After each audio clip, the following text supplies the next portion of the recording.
Hello దోస్తో, welcome to SR facts. అమెరికాకి కోపం వస్తే ఏ దేశమైనా గజగజ వణికిపోవాల్సిందేనా? పేకమేడలా కూలిపోవాల్సిందేనా? బంగ్లాదేశ్ విషయంలో కూడా అదే జరిగిందా? షేక్ హసీనా తన ప్రాణాల్ని అరచేతిలో పట్టుకొని దేశాన్ని వదిలిపెట్టి మరీ మన దేశానికి ఎందుకు వలస వచ్చారు? ఈ విషయాల్ని పూర్తిగా తెలుసుకుందాం.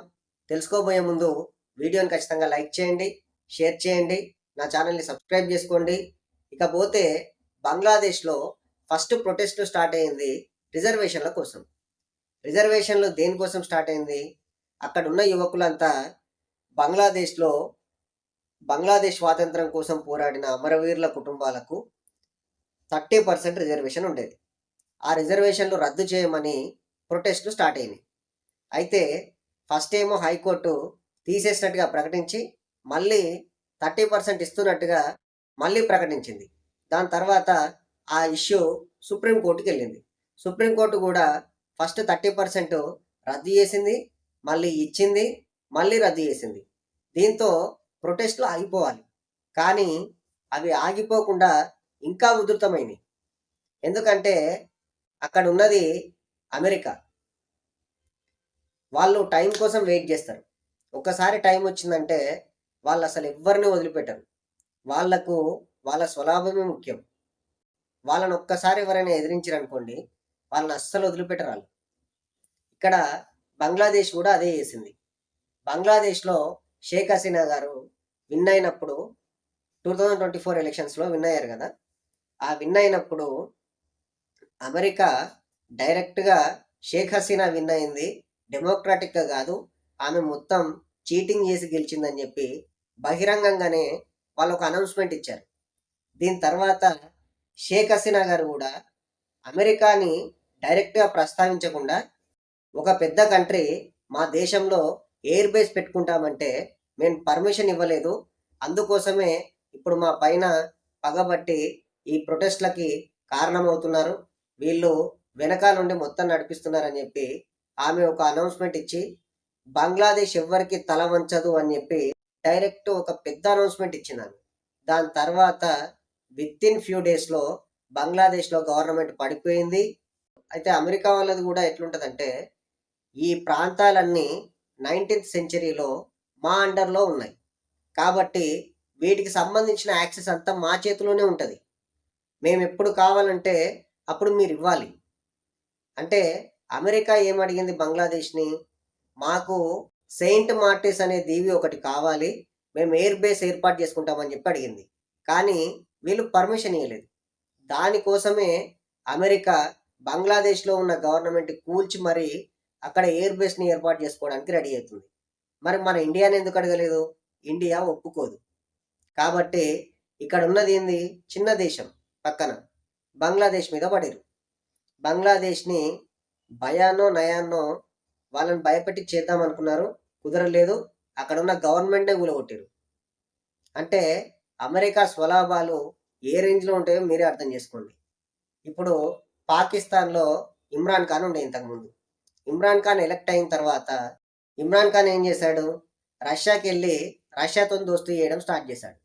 దాని తర్వాత ఇమ్రాన్ ఖాన్ గవర్నమెంట్ కూలగొట్టి విత్ ఇన్ ఫ్యూ డేస్లోనే పాకిస్తాన్లో ఉన్న ప్రజలు, పాకిస్తాన్ గవర్నమెంట్ చిప్పబట్టుకొని ప్రపంచం ముందు నిలబడేటట్టు చేసింది. దాని తర్వాత చైనా అమెరికా దరిదాపుల్లోకి వస్తుంది, అమెరికానే దాటిపోతుంది ఎకనామికల్గా అని తెలుసుకొని చైనాని అసలు ఎటూ కాకుండా చేసేసింది. వాళ్ళ దగ్గర నుంచి ఎవరు కొనకుండా, ఎవరు అమ్మకుండా అక్కడున్న ఇన్వెస్ట్మెంట్లు, అక్కడున్న కంపెనీలన్నీ అక్కడి నుంచి వెళ్ళిపోయేలా చేసింది. దీని తర్వాత ఇప్పుడు బంగ్లాదేశ్ పరిస్థితి కూడా అంతే. ఇంతకుముందు ఆఫ్ఘనిస్తాన్ పరిస్థితి కూడా అంతే. ఆఫ్ఘనిస్తాన్ వాళ్ళు అమెరికా పైన బాంబు దాడి చేశారు. దాని తర్వాత వాళ్ళని దాదాపు కొన్ని సంవత్సరాలు నరకయాతన చూపించారు వాళ్ళకి. అంటే అమెరికా అనే కంట్రీ ఎంత పవర్ఫుల్లో మీరే ఆలోచించండి. అమెరికా అనే కంట్రీ ఈ విశ్వాన్ని తన చేతిలో పట్టుకొని తన పిడికిట్లో విశ్వాన్ని మొత్తం మానిటర్ చేస్తూ చూస్తుంటుంది. ఏ కంట్రీ ఇష్యూస్ అయినా వాళ్ళకి ఈజీగా తెలిసిపోతాయి అంతే. వాళ్ళ యాక్సెస్ అలా ఉంది, వాళ్ళ టెక్నాలజీ అలా ఉంది, వాళ్ళంత రేంజ్కి వెళ్ళారు. మన ఇండియా కానీ కరెక్ట్ టైంలో ఎంట్రీ ఇవ్వకపోయి ఉంటే అక్కడ బంగ్లాదేశ్లో షేక్ హసీనా గారిని సజీవంగానే చంపేసి ఉండేవారు. ఆ రేంజ్కి వెళ్ళింది అక్కడ ఉన్న ఉద్యమం. బంగ్లాదేశ్ ప్రధాని ఇంటిని ముట్టడించి ఆమె సోదరి లోదుస్తువులు బయటికి తీసుకొచ్చి జెండాలాగా ఊపుకుంటూ తిరిగిరు జనాలు అందులో. అంటే మీరే ఆలోచించండి. ఇక అక్కడ ఉన్న హిందువుల పరిస్థితి అయితే దారుణాతి దారుణం. మర్మాంగాలు ఊసేసి ఆ వీడియోలు అయితే, కొన్ని వీడియోలు చూశాను, ఆ వీడియోలు అయితే మరీ దారుణంగా ఉన్నాయి. అది అసలు అలాంటి ఎంత ఘోరమైన వీడియోలు అంటే అవి కళ్ళతో చూడలేము అసలు. ఆ రేంజ్లో ఉన్నాయి వీడియోలు.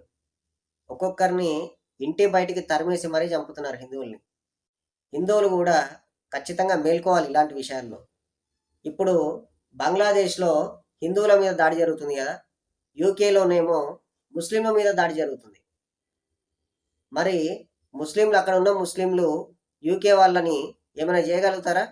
అక్కడ వాళ్ళు మైనారిటీ కదా, ఏం చేయలేరు ఇప్పుడు. అదే హిందువులు ఇక్కడ మైనారిటీ కాబట్టి వాళ్ళ మీద పడుతున్నారు. హిందువులేమో మరీ మంచితనం ఎక్కువ వాళ్ళకి, వాళ్ళు ఎవ్వరికి హాని తలపెట్టరు, వాళ్ళ బతికేందో వాళ్ళు బతుకుతుంటారు. కానీ వీళ్ళు అన్నీ లేనిపోని మతపరమైన అంశాలు తీసుకొచ్చి మతపరమైన గొడవలు పెట్టి జనాల లోపల ఉన్న శాంతిని ఎప్పటికప్పుడు చెడగొడుతూనే ఉంటారు. ఫైనల్గా నేనేం చెప్పదలుచుకున్నా అంటే, అమెరికా అనే కంట్రీకి ఏ దేశం పైన ప్రేమ కానీ ఏ దేశం పైన ద్వేషం కానీ ఉండదు. వాళ్ళ అవసరాల కోసం ఈ భూమిని వాడుకుంటూ ఉంటుంది అనమాట. వాళ్ళు విశ్వం లెవెల్కి వెళ్ళిపోయారు. వాళ్ళని ఇప్పుడు ఏం చేసేది లేదు. ఆ కంట్రీ ఏ కంట్రీనైనా తొక్కాలనుకుంటే తొక్కేస్తుంది, ఏ కంట్రీనైనా లేపాలనుకుంటే ఫైనాన్షియల్గా ఈజీగా లేపేస్తుంది. ఆ సత్తా ఉంది వాళ్ళ లోపల. మరి అమెరికా పైన మీ అభిప్రాయాల్ని కామెంట్స్ రూపంలో తెలియజేయండి. వీడియోని లైక్ చేయండి, నా ఛానల్ని సబ్స్క్రైబ్ చేసుకోండి. జై హింద్, జై భారత్.